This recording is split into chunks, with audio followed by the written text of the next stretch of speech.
What a day, what a time to be alive. What about Liverpool Football Club? It's the Anfield Wrap. Neil Atkinson here. We are in association with Peloton, who are the official fitness digital partner of Liverpool FC. What a time to be that.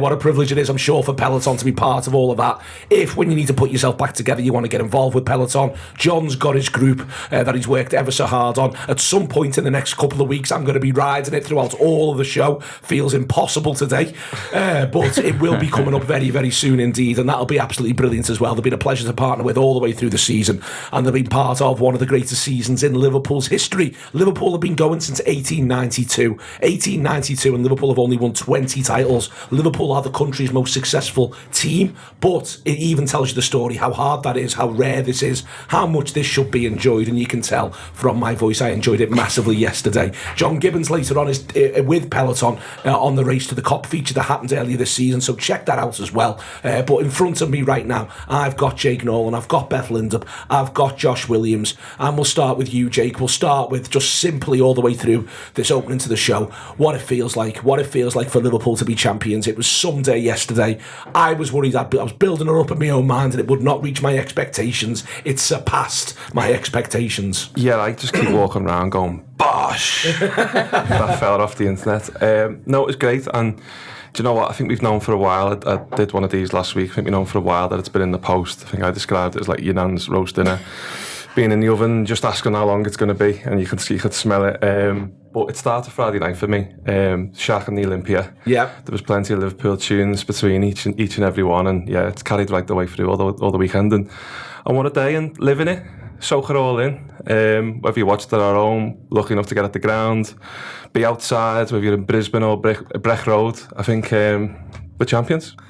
It's the thing that you've been waiting for, Beth, for me, and I think it is encapsulated by Salah, as so much has been this season. But when he grabs the phone, he's such a smart man. He knows what he's doing. But he talked before his contract. He talked about, when he was signed his contract, the importance of winning it with people. That was what he wanted, and I thought that was just such a moment of him, symbolising that in the best possible way.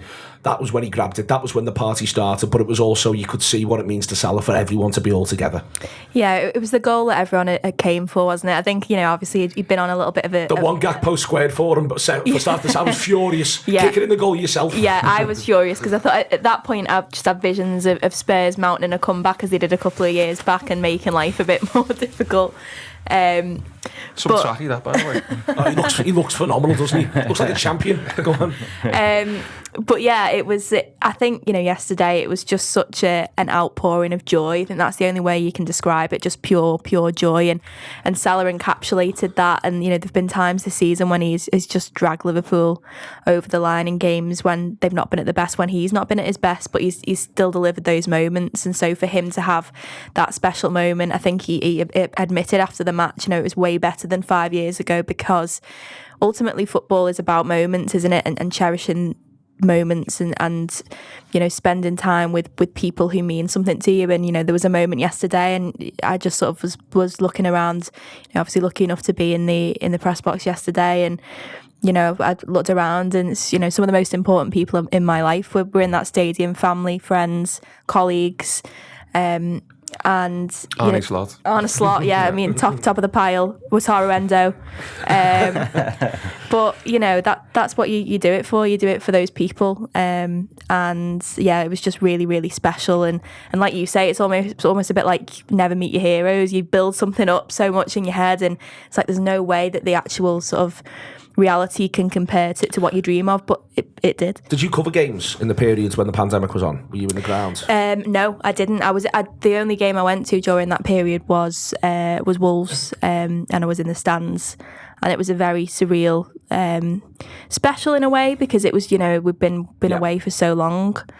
But yeah, I obviously wasn't in the stadium when they lifted it last time. I was watching with my dad at that point, and we had a bottle of champagne in the garden, and again, it was the moments from that period that were really, really special, but nothing compared to yesterday. It was everything that you wanted it to be. In terms of, we'll get on to a bit of nuts and bolts of performance, but in terms of the ease was, I think, what we wanted. Yes, he conceded the early goal, but we can almost just put that to one side now, Josh. you know, when you've got Gakpo going out of his way to set Salah up, and even late in the game, Nunez determined to set Salah up as well. You know, both of them should shoot on both occasions, but both of them want to get Salah in the action. And I think it just speaks to what he has been for this squad. I think 5 years ago, you wouldn't have sort of seen, you just saw Salah as really important and as a great player, but you wouldn't have seen him as a leader. And I think now you see Salah as, you know, I hope they make him vice-captain if Trent goes. Yeah, that's what I think they should do. Because I think he wants that mantle, he wants that responsibility, and the team is Arne Slot's. And if it's not Arne Slot's, it's Virgil van Dijk's. But if it's not Virgil van Dijk's, it's Mo Salah's. Yeah, I thought Spurs were the perfect opponent for the day, to be honest. Like, a few years ago, we had an upcoming game against Chelsea, didn't we? Mourinho was in charge, and they were determined not to be, I think, the clowns is the way he put it, or something like that. And obviously, Gerrard ended up slipping, and a little bit different, obviously, because it wasn't as in the post as this one. But certain opponents suit certain days, and given the nature of Spurs' playing style and that, you know, we made a highly rotated side and all that, and even when, I think they could have went 3 up, and I would have thought Liverpool would win that game. Yeah. But they scored the first goal. Maybe it gives us a kick up the backside and things. But yeah, it was just a really special day, to be honest. And as you say, epitomised by Salah, who has experienced this twice now, and alongside Virgil and Robbo and Trent and Alisson, you know, they deserve it. A proper spine that have kind of established Liverpool's golden era, really. Now, you know, it's been going for a good few years now, and we've been, you know, first or second for about, feels like a decade, to be honest. I don't think it's quite a decade yet, but it's not far off. And there was a point where Van Dijk gives an interview after the game, and he says, I think he described us as the most beautiful club in the world. And I thought that was a really good line, that, because on days like that yesterday, that's when you see it. You know, you see like the flares and these people on. How did people climb up onto roofs of Council Estate House? How on earth did they get on the roof? Scousers finger. It's the maddest thing, mate. So, but it was just madness. Obviously, just sea of red everywhere, and special day, like. It was unbelievable outside the ground, wasn't it? I mean, it's hard to put into words. It was overwhelming. I sort of, because I was all work, you know, I clattered out and I needed to do Sky with Alan Irwin, which, you know, was fine, and I was very close to the stadium then. Get through, did the whole thing in the Glen Book all the way through, and then I came out and I was like, oh my, I didn't know the party was out here, what are we doing in there? You know, and it was just unbelievable outside that ground, the number of people who come, the number of kids who were around, the energy of it, you know, it was like a mini parade. I thought the energy was just through the roof. Yeah, I mean, my way of kind of consuming football is very, like, it can be quite cold, you know. I'm quite a bit of a tactics guy, and I'm into the data and all that stuff, so I've obviously got to write around this game. I've got to write around this special day and all that. And it is the kind of day that makes me look in the mirror and go, "You're a tit." You know? Just because, like, it's how you're supposed to. You can't really quantify that side of the sport. You can't analyse it. You just got to enjoy it. You just got to consume it. So it's to just see so many people who you know as well. That was a big thing for me. Like, the last time we won it, I don't think I'd started doing it with the Anfield Wrap at that point, and I just didn't have as many friends maybe in the industry and stuff like that. So yeah, like I did LFC TV, and they did like a fan section thing. Beth was there, and you see people who you've come to work with and that, and you just. I saw you this morning. You just immediately just give a big hug, because we feel like we've done it on the pitch as champions, wearing shin pads and that when we haven't. Emphatically not. No. Someone said to me on Sky News this morning, "Congratulations." I was like, I didn't do anything. To be crystal clear, if I had, we'd be in real trouble. But it feels like we have, though, doesn't it? It feels like we've been on the pitch, we've played a part, and it is a different sport when it gets to that point, especially with this club. You've got to be careful around language like deserved. There's football clubs up and down the country where there's supporters who are going everywhere, Jake, and there's games happening, and there's footballers trying their best. You know what I mean? Whatever level they're at, and I literally mean up and down the country. I mean at every single level. So when you say deserved, you've got to remember that there's a lot of people who deserve things in football that they never get. You've also got to remember that we've deserved things in football and never got them as well. And that is, I think, another reason why yesterday was so special. And, you know, mentioning that sort of spine of players, You can include last season if you want. I wouldn't. I think last season's part of the journey to this season. But there's a group of players there who, have broken 90 points twice and not seen a league title off the back of it. They've had some big moments, big finals, not got what they deserve, I would argue. And that's not to say the team that won it didn't deserve it, or the team that won the final didn't deserve it as well. That's why it deserves a hard word, but let's fucking use it anyway. Liverpool, those players, Virgil van Dijk, let's do Virgil. Virgil deserves 100 league titles. There aren't enough league titles going around for Virgil van Dijk. I'm made up he's got 2. I reckon he wants 3 or 4 by the time he's finished. We'll get onto that in a minute, but Virgil van Dijk deserves everything. He's the man, and he's the absolute man. And do you know why? I had a 4.5 hour train journey from London on marathon day at 10 to 8 yesterday morning. So I had a long time to think about this, to be honest with you, on my own, very hungover. And it was full of Reds, a few Tottenham fans and all that travelling down, and it was very sort of busy. And all I was thinking was, why is this so special? Why do we feel so connected? And I think that's the amazing thing about Liverpool Football Club, and why we do deserve it, is because there's a lot of kind of shite that comes with modern day football. And listen, I'm somebody who benefits from that. I work in football, not similar to you guys, but round the vibes, the opposite to you, Josh. And I revel in it, and I love all that stuff. But with all the modern day football, with all the social media, with all the kind of things that come with it, the big transfer fees, the data, Liverpool has remained a family. And the supporters who follow them week in, week out, you guys covering it, the way that the players buy into that, and it started with Jürgen and it's carried on with Arnie, that's why it does feel like we deserve it, because we are still a family, and we are also one of the biggest football clubs in the world, and that's something to revel in. And I think we showed everyone yesterday what that looks like. I think the family part, combining that with the other stuff, I think is what Virgil does brilliantly. You believe that Virgil believes. He's all in on every aspect of the football club. You get the impression. It's always been said since Klopp came in, the relationship with every member of staff at the training facility. On the one hand, he could be the best centre-back ever to play the game. He's a global figure. He is, by the way. I think he is as well. He bestrides the game. On the other hand, and yet, through it all, he still conducts himself with the ultimate class, the ultimate humility at every single turn, and still also thinks, yeah, but I'm great as well. He combines all of these things beautifully, and I thought yesterday was just his day. He doesn't get a goal, but seeing him in front of the Kop at the end, you could see exactly what it meant to him. You could see what it meant to him on the final whistle. I thought he was going to collapse. Yeah, I was watching it back this morning, actually, that moment when they stand in front of the Kop, and it was Virgil who organised them, who got them all into a line, and at one point he was screaming at Mo to come and get in the line. But, there's a lot sometimes that gets levelled at Liverpool fans, that it's, gimmicky, and the whole this means more thing, and is it a marketing ploy and all of this. But on afternoons like yesterday, it does mean more, and you see it, and I think that there aren't many football clubs, I don't think, at the elite level, where you feel like the players on the pitch represent a club and an identity and a city.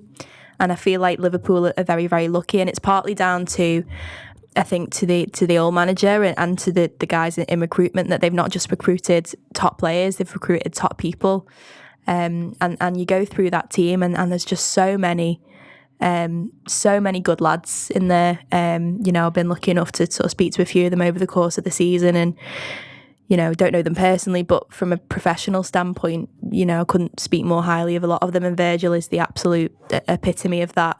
And it would have been criminal, I think, for him, for Mo, for Andy Robertson, for Trent, for Alisson Becker, who, by the way, that was one of my favourite moments yesterday. Just sort of, I looked at him at the full-time whistle, and he just absolutely collapses to his knees in the penalty area. And for those players to have left Liverpool with only one league title, which some players play a whole career and don't get anywhere near that, but to now have this second one and to have that moment to celebrate with the fans is so special, and I'm delighted for them that they've got that moment. Who did you watch on the final whistle? Was it Alisson? It was Alisson, yeah. Who did you watch on the final whistle? I was watching it on telly, so it was mainly everyone, and a glass in front of me, to be honest with you. Who did you watch? I think it was Virgil for me, yeah. It was weird what Virgil did, and I mean it in a good way. He didn't know what to do. I mean, a lot of them, to be honest, a lot of them didn't know what to do, really. Virgil had his hands up, before it was going, like the ball was up the other end. Virgil, you know what though? Like they all like kind of did their own things. Yeah, the benefit of doing it on telly, they kind of like all did their own signature moves. You know what I mean? Obviously, Salah fell to his knees. I could have sworn though. I checked the clock on 88 minutes. I checked the clock about 15 minutes later and it was still 88 minutes. Honestly, that the end of the game felt like forever. I think Van Dijk said that in his post-match presser as well. It just felt like it really did drag on, and you start thinking like, it's coming here. This is the final. This is on its way. I was like, first and foremost, I mean, if ever there was a game where everyone just wanted the fourth official to put one up rather than four, and I include Tottenham in that, it wasn't like Ange Postecoglou was thinking, let's have 4 minutes, see how we get on. Postecoglou shook hands after 85, I think, with Slot. Everyone just sort of going. But Virgil had his hands up. He just had his hands up, and he was waiting for it. And the referee goes, and he spins round, a bit like when you were a kid, you'd make yourself dizzy, and then you'd see what happened, and you'd sort of stagger. He almost spins round like that, and he just doesn't know what to do with himself, all of himself. And it was like, I was just watching him like, oh God, and he was just clearly overwhelmed for a second, and then he got it back. But that's what I love, Josh. I think, with all of them, you get to see them and you get to view them as being poised and cool. You get to see them like in the peak of condition. You get to see them in these great moments, and just sort of seeing them be themselves, running around the pitch in different ways, all responding differently, but all responding as one at the same time. For me, that was something to cherish. Yeah, to just see everyone just collectively over the moon, like collectively happy. Everyone's on the same page. Even the Spurs fans stayed behind. Like a lot of significant number. Yeah. Just to see, the celebrations and that. So it was just one of them days where just, as I said, everyone's just really, really happy, and it builds up over the course of a full season. Seasons are long. It's different to a final, isn't it? It's much different to a final, where it gets to a point where you know what's happening, and it just brings you to this point where you're just elated and everyone's on the same wavelength, and it's special. It's amazing. With the younger players, Beth, who got to be part of it, the ones who hadn't had it before. First and foremost, I just think for an outstanding all-round performance across 90 minutes, Alexis McAllister looks like a lad who's won a World Cup. Looked like someone who went, the atmosphere is like, this is it, and I've won a World Cup, watch this. It's not just a goal. I thought all the way through the game, I thought he was phenomenal.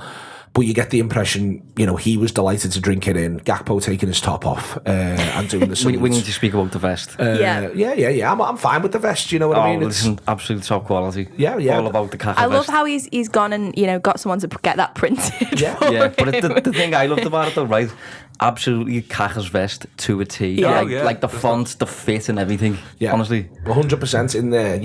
Those lads, they all get this as well for the first time, and a couple of them will have also been part of the double celebration in 22. They'll have got the bus, but it's not like winning one of the big two. And a number of them haven't had that. And now, I want to see how these lads kick on, but I also just want to see how much they relish it. And as I say, I thought McAllister was the finest exponent of that. Yeah, I really do think, we've spoke a lot about Alexis McAllister since he joined the club, but I think it could get to a point where you look back and think that is one of Liverpool's shrewdest ever pieces of business. 35 million for a player of that calibre, and very rarely does he dip below a 7 out of 10, but yesterday 11 out of 10 for me. He was just not just, as you say, not just the goal, but just how industrious he was, just how determined he was. And you mentioned him being a World Cup winner. I think you saw that, and you've seen that a lot this season. It's almost like he's another one who, he's not maybe a vocal leader, but in terms of driving the standards and keeping the level high and expecting and demanding more from his teammates, he's just,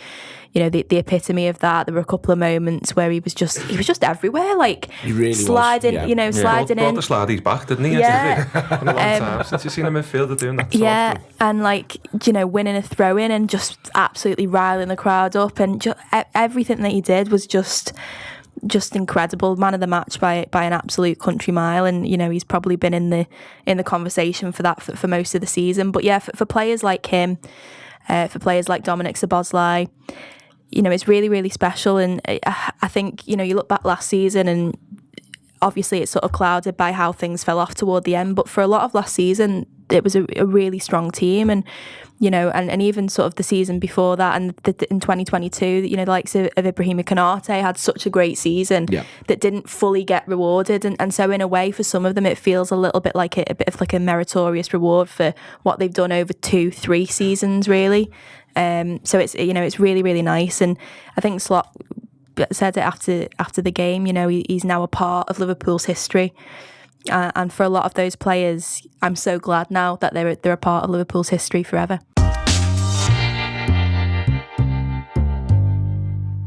The idea of the weight of the shirt is something we've managed, I think, to get past in a number of ways, Jake, and that's to the credit of the previous manager and of this manager as well, I'd argue.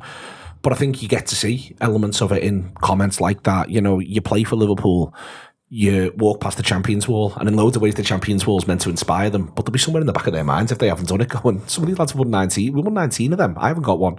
We've won 6 of that, I haven't got one.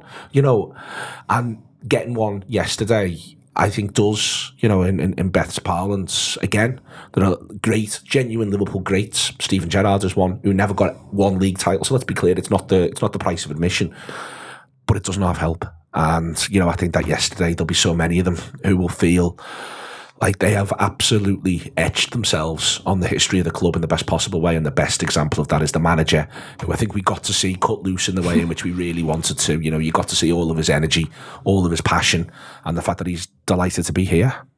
Yeah, I mean, I think you've got the weight of the club and the history and all that, and we've seen that happen over the course of certainly my lifetime. That kind of really, really burdened some players and burdened some sort of phases of Liverpool. What was great with the last managers, they kind of used it as a weapon rather than it can't be something to hold them back. And I think we've seen that somewhere between Basel, Kiev, into Madrid, kind of it change. And I think there's still a lot of that. You could see it. I'd say the last sort of 2 months of you can see the pressure that's been in the players. But I don't know if that's necessarily due to the nostalgia of Liverpool being champions. I think that might have something to do with the fact that they've had 92, 97 points and not won this thing before. This could be very much so. This should have been and is still, in my opinion, a dynasty really of this club, one of the most successful periods. But I think ultimately, if you finish in second and you get that many points and you play as well as we have over those years, I think you're going to feel a bit of pressure. So ultimately, to do it this way, to get it over the line, we spoke about it being a second trophy for a lot of those lads. The spine of the team, as Josh said, which I agree, but also being the first trophy at the first sort of league title for the likes of Gakpo, McAllister, those players, because now they are Liverpool legends and they want to go and do it again, and that's what I want to see. I want to see us go and do it again. I always have this thing in my head, Josh, of when it was 6 in Madrid. Milner runs to our end. Pretty much as soon as he could, after done a couple of handshakes, sprints to our end, and he put 6 fingers up. And it was the first time I thought of 6. I just wanted one for them that day. I just wanted them to have one. Yeah. They'd done what they'd done across the previous 2 seasons. They'd been so incredible, so many. I just wanted one. I hadn't even thought of 6, but he had. And you can think of James Milner as being, the most granite sort of personality you could wish to imagine. But he was conscious. I play for Liverpool. We've won 5 of these. I want a 6th. I want to be part of a 6th one. He ran and he did that. It was his first instinct. And again, I think that we're all very much caught up in the moments, but they're all thinking about 20. It's there. I also agree with Jake. They're thinking about the 2 that they didn't get as well, for a few of them in there as well, and what they've had to go through. But I think it's for every single, if you play for Liverpool, you are just conscious of what it is to play for Liverpool. Well, there was the time where I'm not sure if it's still about now, but the whole "this is Anfield" sign, you can't touch it until you win something. I'm not sure if they still impose that culture, but I thought that was very clever at the time. This club ultimately is about winning, and to kind of etch yourself in the history of the club, you have to achieve that. You have to do that. And there's some players in the team as well who, like I think of, for example, McAllister and Konate as 2 players who, have interest elsewhere. For example, like Real Madrid seem to be interested in McAllister, Konate getting linked with Paris and things like that. They will now, they'll have known anyway, but to see that you can achieve everything at this club, you can win the Premier League and you get scenes like that, they've also still got to lift it. Then you've got to experience the parade. We've all got to experience the parade.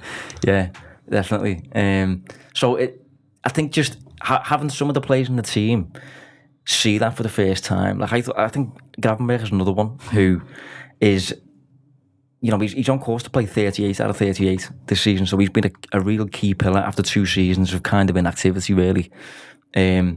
So for him, he's still quite young as well. I think he's like 22 or something like that, isn't he?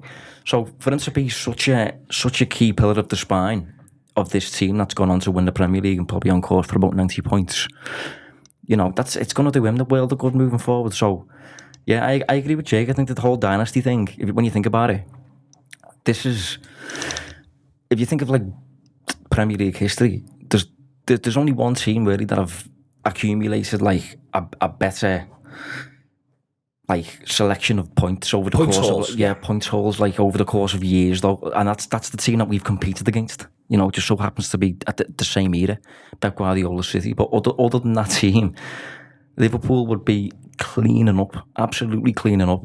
It's just a shame that we haven't got more to show for it, but the likes of Van Dijk and Salah and Alisson especially absolutely deserve more than one, and I'm really happy that they've got 2 now. Let's talk about the manager, because he's brought it about brilliantly, managing all the way through. I was saying there as well, it was good to see him cut loose with the crowd a little bit. I suspect he'll stop that again now. I don't think that's, I think he'll have that when he wants it, maybe next season a little bit more, maybe when he needs it. There might be a teeny bit more of that, the idea he can press that button possibly.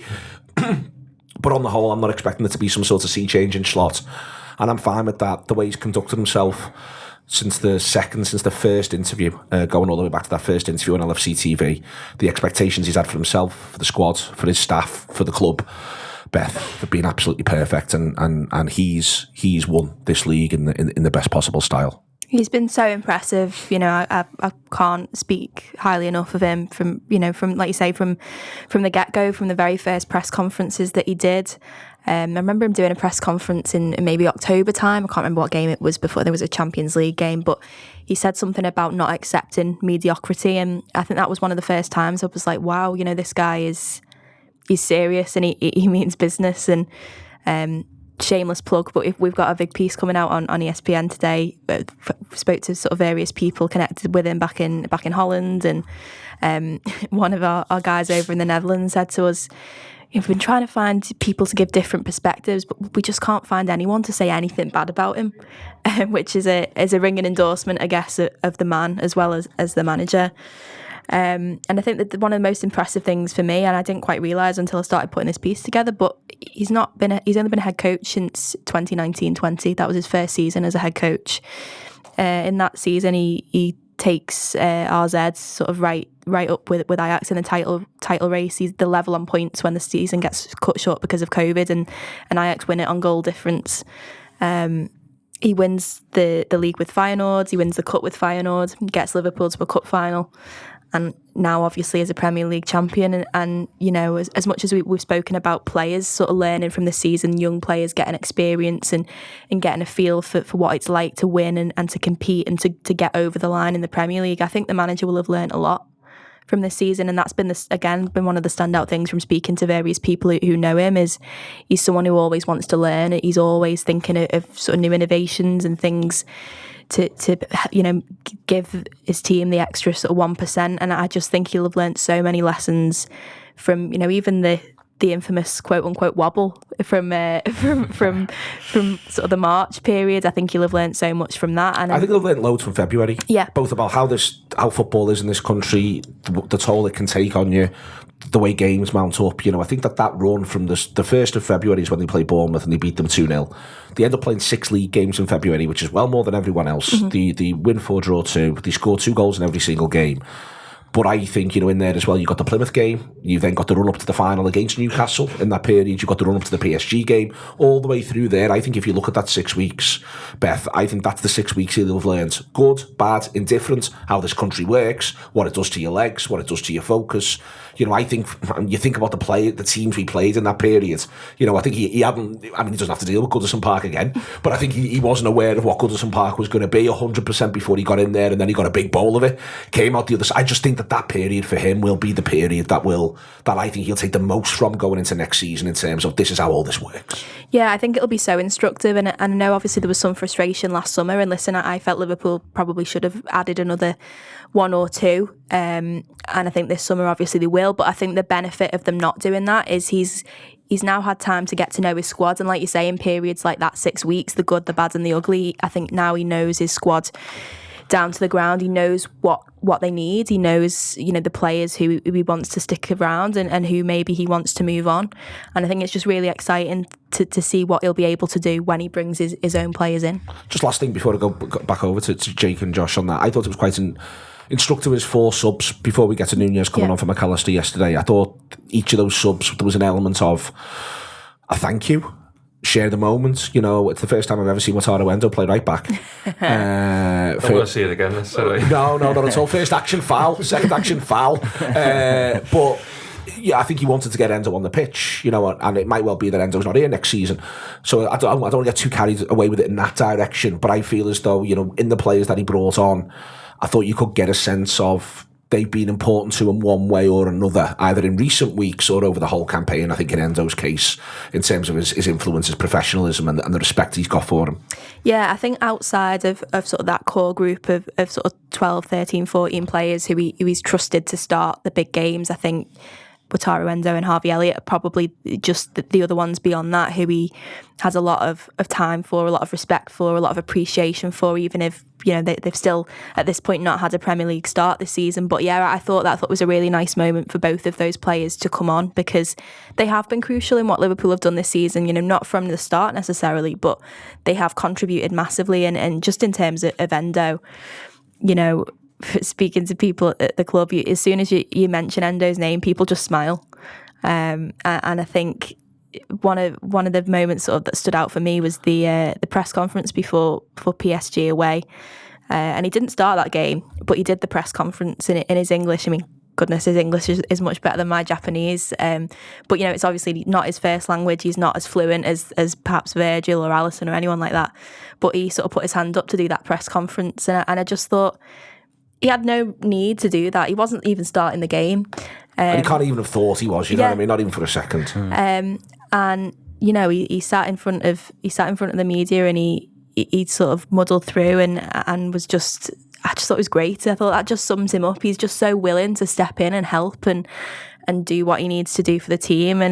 And to see him get that moment in front of the cop yesterday with him singing his song, and he gave them a little bow, and it was just so lovely. And again, sort of going back to that idea of it being sort of a reward for previous seasons, Endo was phenomenal at times. Second half of last season, he was such a crucial part of what Liverpool did. And so maybe this season he hasn't played as much as he would have liked. But I think, when he leaves, whether that'll be this summer, which I hope it isn't, by the way, I'd love to keep him around for another couple of years. But if it is this summer, I think you'll look back on his time at Liverpool with nothing but fondness.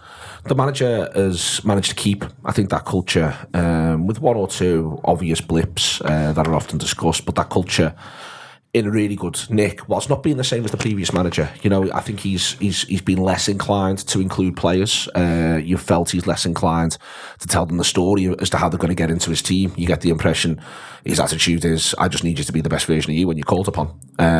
But he's kept that sense of togetherness all the way through. It's one of the reasons why, Beth refers there to how young he still is in his managerial career. We are exceptionally lucky to have this man be at the helm of Liverpool for the next few seasons. Yeah, there's definitely been a subtle shift. I think Klopp was I've said this a few times, but I think Klopp was a little bit inclined to paint himself as an underdog. I think he thrived on that kind of status almost. But Liverpool reached a point under Klopp where we could have easily just painted ourselves as absolute favourites and just went and cleaned up basically. And we nearly did, but Slot strikes me as the type who is a bit more likely to assume that stance. Where he's just a bit colder. Like this season, when you think about it, he hasn't really integrated any kids really that we weren't already aware of under Jurgen. What's interesting is it goes from looking like there might be a bit of that in pre-season to them completely disappearing by the time you get to September. Genuinely, you get that first League Cup game out the way, and I think once you're the other side of that, there's not been a hint of it. It's been there's a teeny little bit of it back at Accrington maybe, but he's just not interested. He's just not been interested in that at this stage. No, I think in his very first friendly, I think in the first half someone gets injured.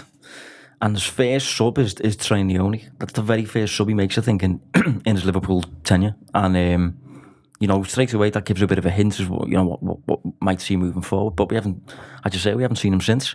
He's just been a lot more cold when it comes to these decisions, focusing on basically a core group of his best players. And if you're not one of his best players, kind of like it or lump it in a weird sort of way. So I do think it's a colder approach to things, but it sounds a bit miserable. But to be like that, you're probably going to win more. So I don't know. He has a good balance, I think, of both anyway. But it's definitely a very subtle shift versus what we were used to before. I think he's coming to win. I think he's signed up from day one to win. He's used that language to win. He's not allowed the excuse of a transition. And I think he's also just thrown the gauntlet down to the players. Jake, you think you're good? What, you think you're the best centre-half to ever played the game? Well, fucking win then. Because genuinely, I think there's that part of his demeanour. You go and be that good. Mo Salah, you want me to build an attack around you? Well, if I build an attack around you, go and stick it in the back of the net. I think there's a lot of that, and all the way through every single level. Curtis Jones, you think you played well that game? Play well in the next one. That's what top players do. He's used that line over and over again as well. I've enjoyed that sense of him throwing the gauntlet down to these boys, saying, "Well, you got to go and be good. You got to tell me you're good. Be good. Don't mess." Yeah, I think that the thing that's almost, obviously what we've gone on to do is ultimately the biggest achievement, isn't it? But the thing that's constantly stuck with me through, being someone who's been in and around changes, nowhere near that level. But if you've got like the fella who was the man who's left, and then this other fella comes in, instantly you're gonna be a bit like, all right, well, what does he got? Why are we going to listen to you? Especially if you've got a change room full of winners. You mentioned before, the points totals and the trophies that they've won, the Van Dijks, the Salahs, the Trents. But it just felt like from very early on they were all bought in. So he quite clearly made an impression in pre-season. I know people coming in at different times with the tournaments that were on, but he quite clearly bought into it. I think, do you know what? I think it's probably helped that he's had a Dutch captain. To be honest with you, who's gone, do you know what? This fella's is actually good. You know what I mean? And everyone... You can ring people in Holland and everyone goes, he's good. And, you've got a good manager there. Exactly, yeah. Everyone who Beth spoke to. Exactly. I think, you mentioned before about Salah, straight away, Mo looked like he kind of like found another level, didn't he, early on? So I think, if you've got Van Dijk and you've got Salah as your pillars, then the rest of the changes will follow, you know what I mean? And I think that's why he'd have been so happy that they've both signed new contracts as well, because they're his leaders, you know what I mean? But, he hasn't put a foot wrong, has he, really? But my thing, just listening to the conversation there about Jurgen and Slot and the differences, and whilst I agree with everything it says, I actually think Arnie's probably a little bit more Jurgen, and Jurgen's a little bit more Arnie than what the media perception and what everyone kind of thinks. I think he can be warm. I think he kind of seen that he let his guard down. I think, this sort of stoic, isn't he so cool? He wasn't like Goodison, mate. You know what I mean? I think you've seen how far he was yesterday. There was a few times yesterday where he was on the ref's back and on that back. And I think, and I think he has got a bit more of the Jurgens than what we probably think. And I remember reading very early on, because forgive me ignorance, but I never even really heard of him before we signed him. But one of the things that stuck out to me was he'd used the smallest amount of players to win a league over the course of any sort of league title winning in Europe. And I think we've seen that. I think he's got his lads, got the lads that he trusts, and there's something about keeping like 16, 17 happy, ticking over. He's using a lot of those players in 2 or 3 different positions. We mentioned Endo there, but Curtis Jones has done a bit, hasn't he? All over midfield. Diaz has played 2 positions, Gakpo a little bit. And I think it's a bit of a throwback, that. But very interesting the way he does it. Total football. It was good when he did the manager's song, wasn't it? Yeah, full circle moment. That's as good as footy gets for me, that. Yeah. Genuinely, that was fucking brilliant. And I loved it when Jurgen did it last season, and I'm all about that.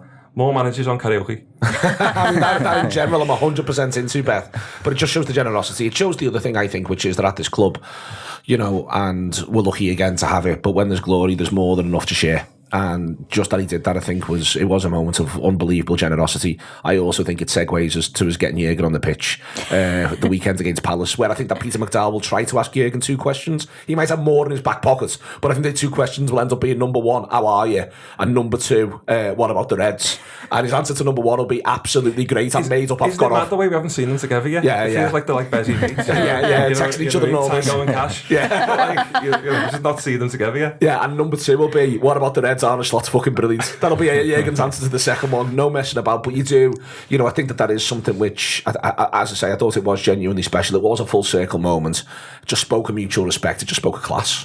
Yeah, and I think that's the word that probably sums Arne Slot up most. Classy. I think as well, it takes someone who is incredibly comfortable and confident in their own abilities to have that much humility to give so much credit to his predecessor, because there's been a lot made of the fact this is Jurgen Klopp's team, but a lot of these players, Ryan Gravenberch obviously is the ultimate example, but Cody Gakpo, Luis Diaz to an extent, even Konate by the back end of last season weren't performing at the highest level, and it's Slot who's unlocked that. So it's him who has masterminded this win, even though Klopp obviously laid the foundations for the success. But to have that humility, that class, to be able to say, actually, no, but I do want to pay tribute to that fella. And he did get asked after the game, why did you do that? And he just sort of said, well, he did it for me. And I don't think there's many managers in the world who would do that. And yeah, I just think he doesn't do that if he's sort of insecure about following in Klopp's footsteps. I think now, he knows who he's following. He knows how much Jurgen's loved. But I think he also knows now, and I think certainly after yesterday, that he is now part of sort of the pantheon of Liverpool greats. And I'm sure if he sticks around a few more years, then, he might be right up there with Jurgen. Okay, excellent stuff. Listen, I said before at the top of the show, we are partnered with Peloton, who are the official digital fitness partner of Liverpool Football Club. You might remember earlier in the season there was a race to the Kop. It was a long process to end up with two finalists, Jack and Eddie, and the race itself was a fascinating one. And so John spoke to them both. So here's John Gibbons with Jack and Eddie from the Peloton race to the Kop.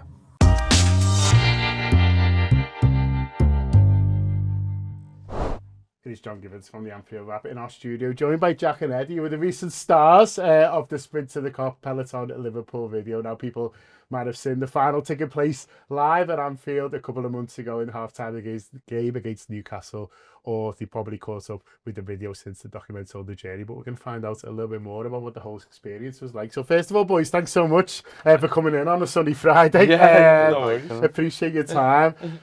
I mean, how was it being involved in the whole thing? Because it's crazy to think just basically a message went out saying fancy coming down for 60 seconds, and then everything that came after that must have been quite something, really, and not something you expected, where you thought, I'll just give this a go. Yeah, it was mad, like, to be fair. I was only hanging around because I was working in the building. Oh, did you work there when you did it? I worked there, and it was like my first week working there in the job, so I was lucky.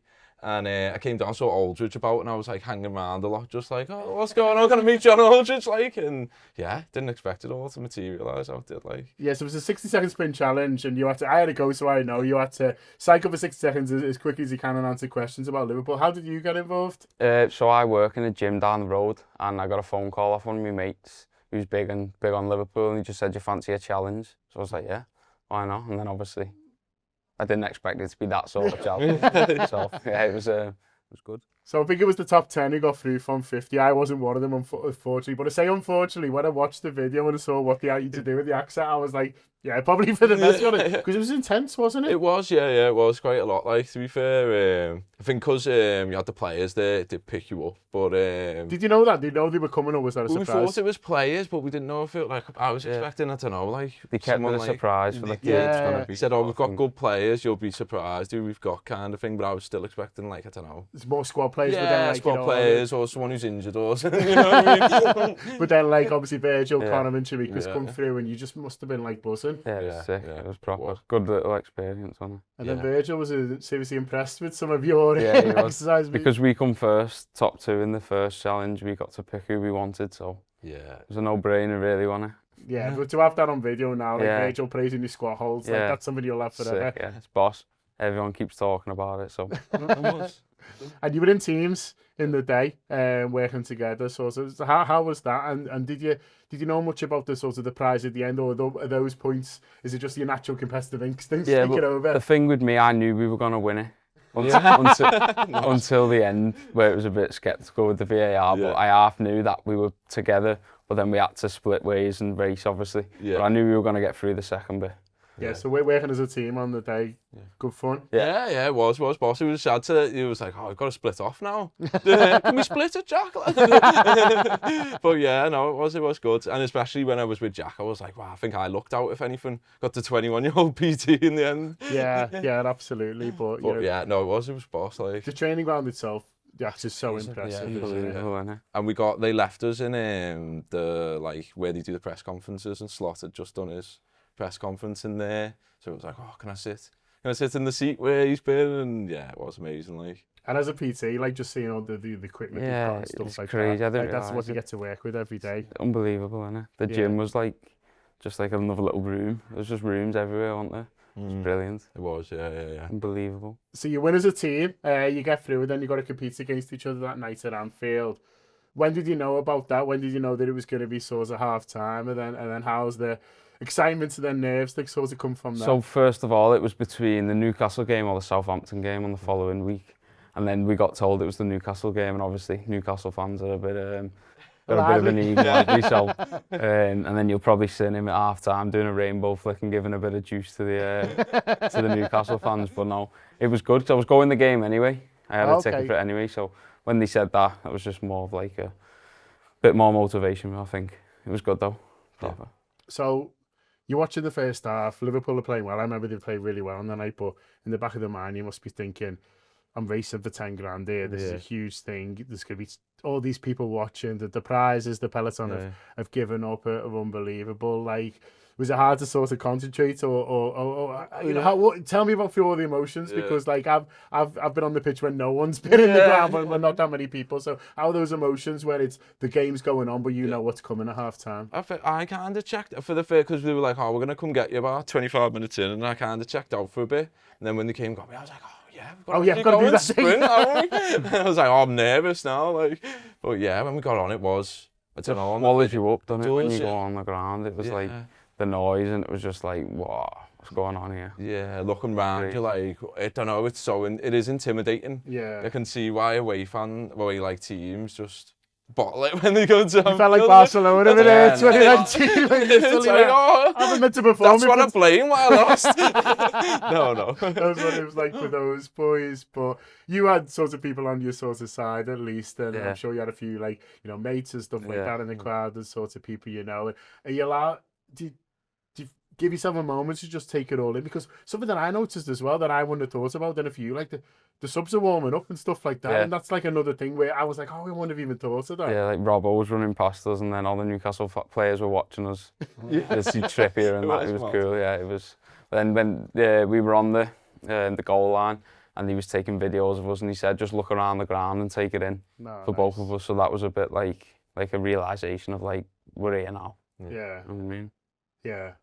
So the race starts. There's a bit of controversy. There's the false start, or was it? I guess it's just the adrenaline in you. Like, it must be hard to sort of hear what's sort of going on, and then suddenly you're both going. Is it? Players often say, like, even trying to hear like the manager, or trying to hear like, you know, whistles or sort of what's going on. Is it like that? Because there's so many people who stayed in there to watch it, and I guess it's just hard to know what's going on. And plus, it was sprint to the cop. So usually your race, it goes 3, 2, 1, go. It says sprint. It's like there's how many thousand people in there, and you're like that ready to go, and then sprint, and then you're like. Yeah, I'm going. No. It was loud, like, and I was like, it was kind of like you're on the line, like waiting for him to say sprint, and you're like, do I go? But it was a mad one, like. So they did start it again. It seemed fair, but then you won again, Jack. And I love the bit where you're like, I'm not doing it again, because it's like you go in a full print. You've got all the sorts of the emotions and stuff like that. You must have felt spent by the end. Yeah, it was mad. And a couple of days before, my mate will probably watch this. I raced him just as like a bit of a practice, and I half did something to my hamstring at the time, and I didn't mention it at all. And then when we raced once, I was like, get in. And then he said again. I was like, oh no. Is it gonna give up? Yeah. I thought it was just gonna give way, but yeah. I'm glad it didn't. Yeah. But you were the winner, and it must have been sort of some feeling, because like I said, you've come from turning up at this event in town, thinking, oh, I'll give it a go, see what's happening, to these incredible experiences, going to the accent, Yeah. going onto the pitch, you know, Robbo and the boys sort of watching you to win in front of the Kop. Like, to have all that from, it just shows if you hear about something happening, just give it a go. Give it a go, innit? You never know what's going to happen. If it's half stepping out your comfort zone as well. Because it was a bit intimidating, especially for people who don't do exercise, going to an event to do something. But then getting through, like the likes of, what was his name, is it John? John. Yeah, likes of John, who had a bad knee. But he just gave it a go and he got through, didn't he? I know he couldn't race on the day due to an injury, but he still had the experience we did, didn't he, in the hospitality and stuff. Definitely. So it was brilliant. And for you, you know, you were the runner-up. Sorry for the spoilers. Everyone will have seen it. If you haven't seen it. But I guess still no regrets about getting involved in any of it. It was and what you amazing. went through. Yeah, to be fair, it's one of the, like, not say best, but like meeting Verge, and like, I've got to be grateful for that meeting, going the AXA, going on the pitch, like a bucket list item, but that you're never going to actually do, sprinting on the pitch. And yeah, it was amazing. It was like, even coming, I would have obviously loved to win it, but yeah, it was still good. Like, still am very grateful for it, like, and Peloton obviously sorted us out with that. And they actually gave me tickets as well to the derby. Oh, wow. For the because we were at the same game, you know, like Legends Lounge tickets again, and that was amazing. Oh, brilliant. So that was yeah, great, so you're like, still part of the family. Yeah, I'm like, can I go again?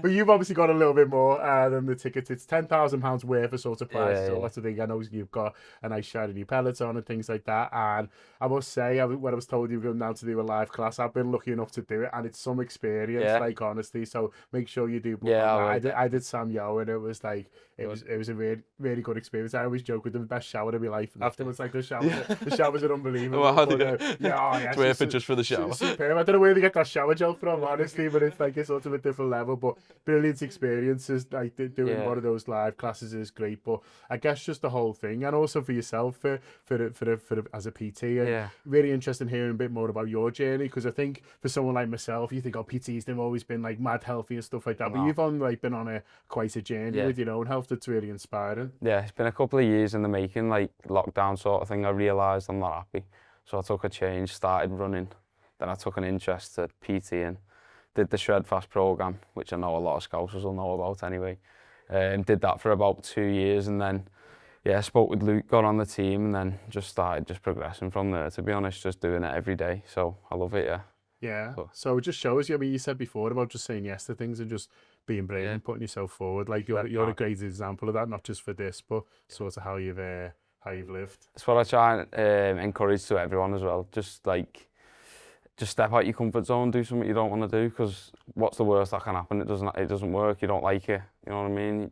But if it does happen, it can change your life like it did for me. So definitely, just step out your comfort zone. That's my biggest piece of advice in life. Yeah, definitely. Brilliant. Oh, good on you. Well, listen, I'm glad you both enjoyed it. I'm glad that both Peloton and Liverpool will give you a night and an experience that you'll sort of never forget. And I really appreciate you both sort of coming through. And yeah, next time you see Virgil, you'll be like, all right, mate. You remember me? See me later on again. I'm the fellow with the boss squats. And stuff like that. No, cheers, boys. Thanks for coming in. Really appreciate it. Thank you very much for inviting us.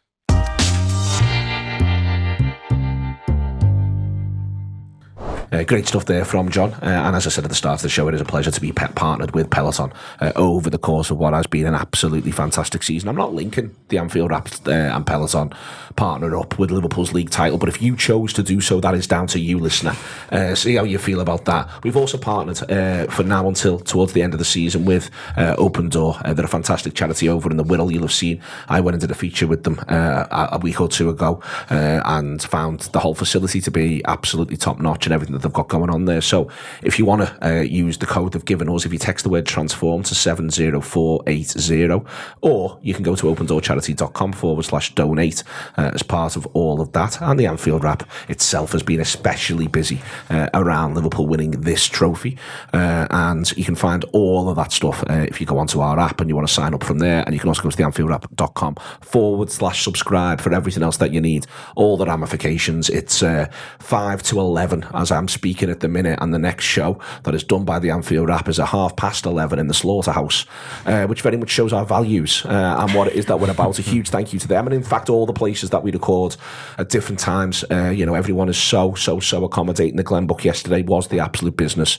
so an enormous thank you to Mick and all the team there as well. Really good indeed. We were all over Taggy's yesterday as well.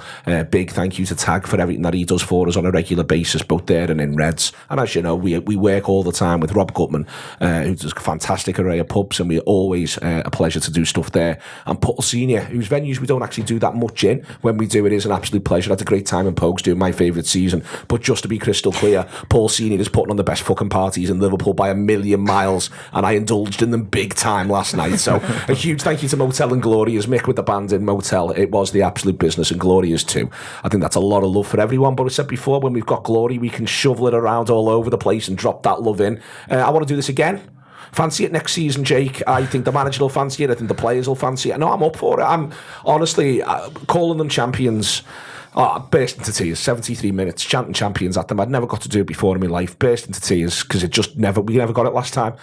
And I'm going to do it again. I honestly can't wait for the next time I'm in that ground, the next time I'm in any given ground, to chant champions at them over and over again. I can't wait to do it next season. I can't wait to do it at Bramley Moor. Get me in Bramley Moor now to chant champions at this Liverpool team. I want to do it at Anfield. I want to do it at every opportunity. And then once we've done it all the way through next season, I want to do it the year after. I think that's what they're going to want as well. I think they're going to be 10 foot tall. Yeah, and I don't want to stop saying Bosch. As I mentioned earlier, what did Corbyn say? Back ready to do it all again. I think a little period off the aisle now for me, personally. And then, ready to go again next season, mate. Looking forward to it. Do you fancy them for it? I don't see why not. City will come again. I've got absolutely no doubts. Obviously, legal cases pending, but this Liverpool team is as good as any team out, I would say. And I think there's a good chance the team that win the European Cup is the only team that's kind of done us over two legs, so I think I'd fancy us in that competition too. Let's go for it, mate. You said before, he only made the one signing last summer. We expect them to bring in a few players over the course of the summer, whether it's 3, whether it's 6. I think that these things are still variables. I don't think that they've necessarily got their own grand plan yet, because they need to see what everyone else is going to do around that, Beth. I think that's a big moving part. But I see no reason. I see no reason why next season they can't be played 34, 82 points.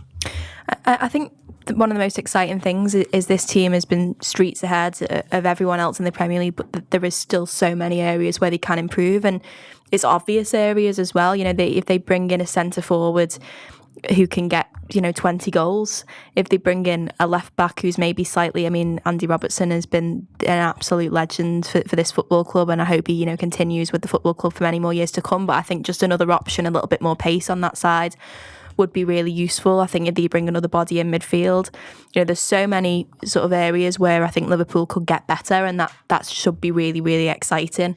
I think that the one challenge is that one of the beauties of this season has been there wasn't any expectation really coming in. I think most Liverpool fans would have been happy with top 4, and a good cup run would have probably been sort of the ideal. Next season, the pressure will be on. They will have more of a target on their backs. And we know obviously last time, and it was obviously very different, it was during the COVID season. They have a really torrid time with injuries. But that title defence didn't go as planned. So it's seeing how they fare this time, because there will be pressure. And I can't remember who it was who said, I don't know if it was the manager or one of the players, said everyone raises the game when they play against Liverpool, and that will be even more true next season because they are the champions. So it's about how they navigate that. But like you say, I see no reason why they shouldn't be there or thereabouts. I take Beth's general point about a target on your back, but when you're Liverpool, you've always got a target on your back. I don't think that changes particularly. I think everyone always wants to beat Liverpool. Everyone wants to put a show on against the Reds. It's the pressure of doing it. I'm quite relaxed about that, Josh, and let them, if they want to try and up it a notch against the champions, all the best. Let's go for it. I'm excited by them. I'm excited by what he's going to do in these next 4 games in terms of, is he going to have a look at something, or are they just going to push on? How are they going to do it? But I'm excited by what they could do next season.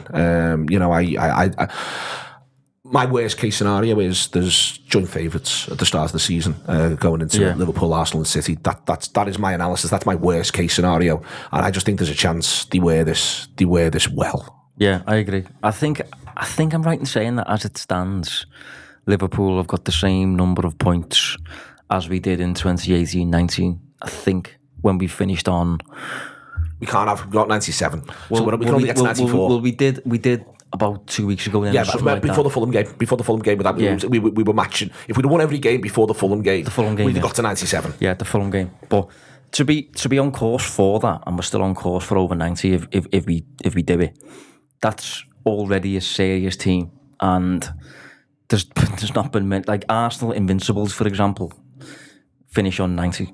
So for Liverpool to be on course for what they're on, top side. So I can't really... I think this was the season where if there was going to be a, quote, transition where he doesn't sign any players and a new manager takes charge of a group of players that have previously been under Jurgen Klopp for the best part of a decade, it should have been... if there was going to be a tricky one, it should have been this season. Hasn't been. We've run away with it. And I'm looking at, what of our success is unsustainable, if anything. And there's not a great deal that I look at with a great deal of concern, to be honest.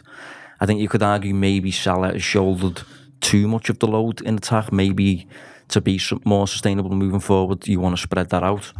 I think we've been, I don't want to say fortunate, but I think our penalty count, I think we've won 9 and given away none, which is a healthy season. And hope that happens. Hopefully that happens every year. But there's not a lot injuries to the likes of Gravenberch and Van Dijk and Salah, they've all had clean bills of health all season. But there's not a lot that I look at and think we've been fortunate there, or we've been really lucky with our own situation. Got what we deserve. Yeah, I'm not talking about Arsenal and City. I think they will come again, and there's mitigating circumstances there. But looking solely at Liverpool, that we've just been the best team by a mile, and it hasn't been through any good fortune really. It's just been because Liverpool are the best side. So for that to change over the course of one summer, Liverpool should only really get stronger, considering now after a year, Richard Hughes gets his ducks in a row and all that, and Slot knows where the areas of weakness are. Maybe we get better at set pieces next season. So hopefully, yeah, going forward certainly in attack.